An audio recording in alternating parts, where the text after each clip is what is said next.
Was it because because you failed, you had to do it again? That's what they were saying. Like, no, they were saying you won't graduate, and then you kept failing the math, and then you had your senior year where they were like, if he doesn't, they told you, they were like, you got to take it in December, and if he doesn't pass, he doesn't graduate in June, and you had a full-on panic attack.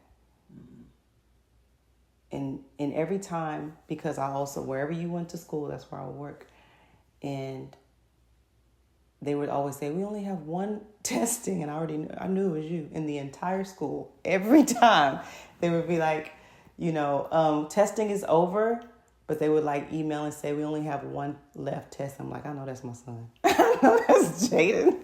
And it was you. It was you. And one time, one of the teachers that was in there texted me and was like, yeah, he's having a panic attack. They had to walk you out in the room or something. You had walked out or something. I do remember it because I wasn't having a panic attack. It was just, I just couldn't do it. Bro, you was having a panic attack. You were in the hallway. They were trying to get you just to calm down and take deep breaths. No, panic attack is not. You don't get the word attack, meaning like, because sometimes a panic attack could just be excessive breathing. You can't breathe. You're trying to catch your breath. That kind of thing. Yeah, a panic attack is not like you're screaming and yelling and they're having to restrain you or nothing like that. Yeah, but and heart is racing. Go ahead. Yeah, it was just these ridiculous questions they had on the test. Right. And like, I forgot what it looked like. Mm-hmm. But it was just so. It's like I never got taught this stuff at all. This was like more. This felt like advanced stuff. Like, correct. I've never seen this before. How do you expect me to? I'm like, how do you expect me to know this and then expect me to pass? Like, that is so true. You got extra time for your accommodations and modifications, but none of it still didn't help. That didn't help. Like how the hell am I supposed to know what all of this is? None of this got taught to me. I hated that for you. And even if it did got taught to me, I wouldn't even have. I'm like, what? Okay, but then let's back that thing up. Yeah. Because months before, when they called us in there or they emailed me or whatever and said he's got to pass in December, do you remember what I had you do in order for you to pass? Yes, I told you. You was like, you used to manifest, blah, blah, blah. Come on, somebody. You used to like manifest, blah, blah, blah. Talking about I'm going to pass the test. That's right. Preach, tell the people. Yeah, I remember that. And you passed the test after failing it 3-4 times. Mm-hmm. But then you listened to Mama about manifesting, and every time you would think about it, I would have you say, I passed that test in December. And we were like in September or October preparing for it. And I would ask you, I think the test was on December 11th. I would say, Jaden, what's happening on December 11th? Of what year was that? Was it last year? 23 or 24? No, it was 22. 22. 22. Mm-hmm. Yeah, 22. I said, Jaden, what's happening on December 11th, 2022? I would ask you that, and you would say what? I'm going to pass the test. That's right. I'm going to pass my test. And then I would have you say it in past tense. I would have you say, I'm passing my test. I passed my test. Mm-hmm. And then October came, then November, and I would say, Jaden, what's happening on December 11th, 2022? I passed my test. I'm passing my LC. And then you went in there and took it and did what? Pass that test. That's my sugar. That's my sugar burger. I didn't know it. No, neither one of us knew that you passed it until the spring. I was like, oh my God, where are the test results? I just called the counselor. And she's like, oh, we sent those results to you. You passed that. And either you passed it, you did really well, or you passed it by 1 point. I don't remember. But you did good. I don't even know. I didn't know that. I found it. She said, yeah, you can go log onto the site. And there were the results. Oh, he passed. And see, we were sitting here thinking and wondering. I already knew, and you knew. I was thinking and wondering, like, why come they ain't said nothing? And she said, we emailed those a while back, and I just didn't get it. I guess because, like I said, I already knew you passed it, so I wasn't, like, looking for it. It's been, I never thought that I would have a child like you, with that type of diagnosis. Again, with Black people, it's like, what do we do wrong? Take them up to the prayer line, put some oil on them. And I think me and your dad did the same thing, meaning, okay, let's try to fix it. How can we fix it? Instead of, okay, just allow. And so I did go to the doctors, like, okay, what do we do? How do we fix this? And that's when they were like, medication, this. And I said, no, I'm going to do a different route. And then your dad was like, I'm going to fix it by, we finna put him in boxing. He just around a bunch of women because it was me, you, and your sister. That's all he needs. And I'm like, getting hit upside the head is definitely not what he needs. We trying to get his mind to be right, not for him to be getting hit. And plus, you didn't like, I don't think you did well with sports because there was so many directives. You wouldn't have done well with somebody screaming at you when you're trying to understand a play and they're yelling at you. But you did good with I-9 sports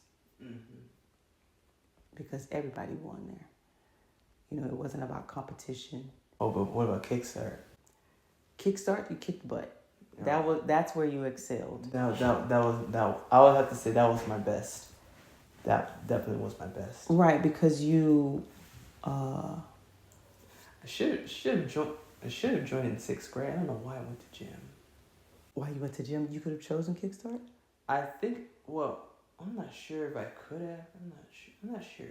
There wasn't a lot of directives in Kickstart, like, you know, not a lot of plays to remember. Yeah.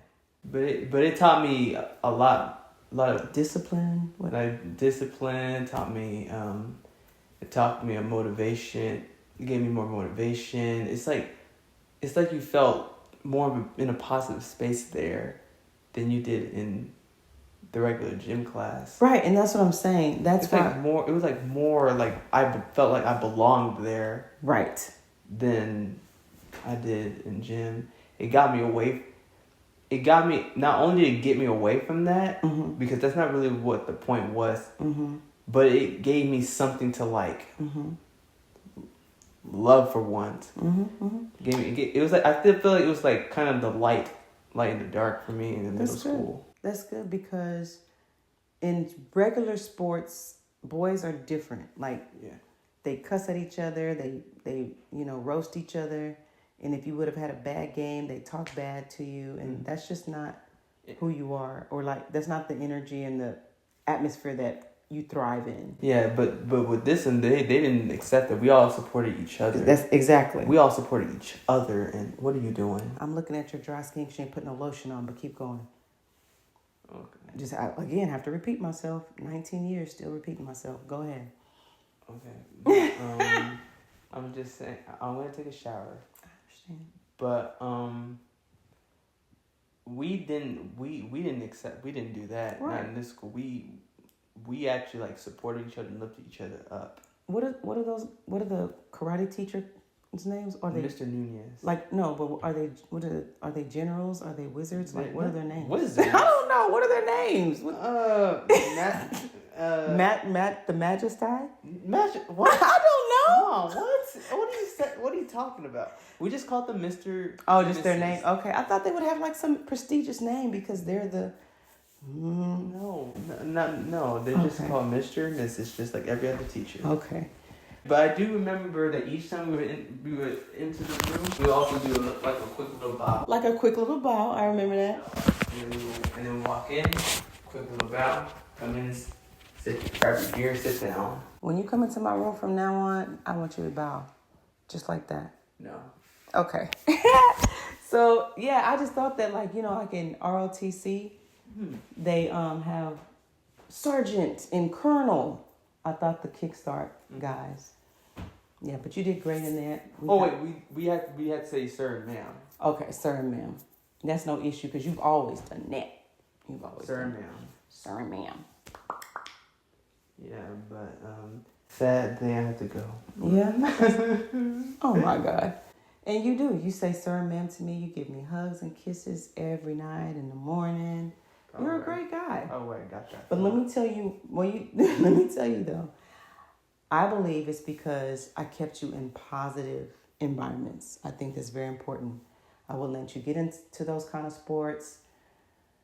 I always make sure we lived in certain areas where you would have a positive experience. It's not that you have to live in the wealthiest, richest place for anybody that would think that, or think I don't have what she can do, or I can't do what she did. But I just made sure that wherever we lived, it was a positive environment. My point is saying that I believe that you have flourished because you have been raised in positive environments. Mm-hmm. And if no matter what your financial status or situation is, make sure the environment is positive. Manifest a positive environment. Mm-hmm. Because that's half the battle. Because if I had to deal with, just raising you on top of being in a negative environment or where there was just all the things, I might have had a different result with you.